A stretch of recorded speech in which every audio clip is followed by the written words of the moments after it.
بسم اللہ الرحمن الرحیم۔ میں ہوں اردو کا مسافر پروفیسر رانا الطاف۔ آپ میرا یوٹیوب چینل اردو کا مسافر دیکھ رہے ہیں۔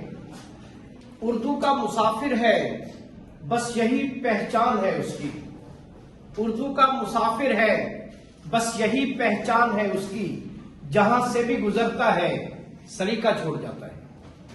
آج کا جو ہمارا موضوع ہے وہ ہے علم بدیع۔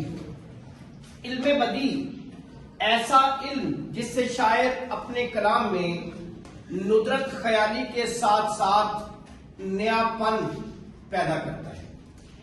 اس موضوع پر جو ابتدائی لیکچر ہے وہ آپ دیکھ سکتے ہیں میرے یوٹیوب چینل پر اردو کے مسافر پر، جس میں آپ دیکھیں گے کہ ثنائے بدائع کیا چیز ہے، اس کے متعلق مکمل تفصیل وہاں ملے گی۔ پھر ہم 4 صورتیں جو ثنائے بدائع کی استعمال ہوئی ہیں، تضاد کی صورت میں، تکرار کی صورت میں، ترمیم اور تعلیل کی صورت میں، وہاں پر تفصیل اس کی موجود ہے۔ مثالیں، تعریفیں ساری آپ اردو کے مسافر اردو چینل پر آپ دیکھ سکتے ہیں۔ آج ہم یہاں پر علم بیان کا دوسرا حصہ لے کر آئے ہیں، جس میں تضمین، جس میں مرات النظیر، جس میں لف و نشر پر بات ہوگی۔ جی عزیز طلبہ، ہم دیکھیں گے کہ تضمین کیا چیز ہے۔ یہ صنعت جو کاریگری ہے، شاعر اپنے کلام میں خوبصورتی پیدا کرنے کے لیے کچھ ثنائے بدائع کا جب استعمال کرتا ہے، اس میں ایک صنعت تضمین ہے۔ تضمین کے معنی ہے گرہ لگانا، گرہ لگانا، پیوند کاری کرنا۔ گویا جب کوئی شاعر کسی بھی شخص کے ایک مصرے پر دوسرا مصرع اپنا لگاتا ہے، اسے تضمین کہتے ہیں۔ یہ اردو شاعری میں صنعت جا بجا آپ کو نظر آئے گی۔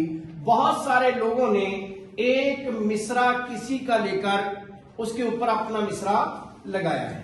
یہاں میں مثال دوں گا، یہ قلندر بخش جرت کا ایک مصرع جس کے اوپر انشاءاللہ خان انشا نے اپنی گرہ لگائی، تضمین لگائی، وہ یہ تھی کہ جرت نابینا شاعر تھی۔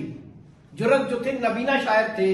ایک دفعہ وہ ایک خیال میں بیٹھے ہوئے تھے، اتنے میں جرت کے پاس انشا کی آمد ہوتی ہے۔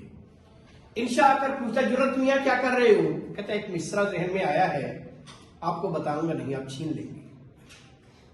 وہ کہتا نہیں، اصرار کرتا ہے، اسے بتاتا ہے کہ اس زلف پہ پھبتی شب دجور کی سوجی، اس زلف پہ پھبتی۔ آپ ذرا تصور کیجئے کہ بندے کو دکھائی نہیں دے رہا، وہ اپنے محبوب کی کالی سیاہ، جو کالی سیاہ رات جیسی زلفیں وہ دیکھ رہے ہیں۔ اس پر انشا ہنس پڑتا ہے، انشا ہنس پڑتا ہے اور ہنس کر دوسرا مصرع تضمین کی صورت میں لگاتا ہے، کہتے ہیں اندھے کو اندھیرے میں بڑی دور کی سوجی۔ گویا یہ تضمین کی مثال ہے ہمارے پاس۔ اس زلف پہ پھبتی شب دجور کی سوجی، اندھے کو اندھیرے میں بڑی دور کی سوجی۔ اس کے بعد ہم دیکھتے ہیں مرات النظیر۔ مرات النظیر مثال دینا ہوتا ہے۔ اب اس میں دیکھیے گا کہ جب کسی شعر میں کچھ ایسے الفاظ کا استعمال آئے جو ایک ہی جگہ، ایک ہی قبیلے سے تعلق رکھتے ہوں اور ان میں تضاد نہ پایا جائے، خاص مناسبت نظر آئے، تو وہاں پر صنعت مرات النظیر کا استعمال ہوگا۔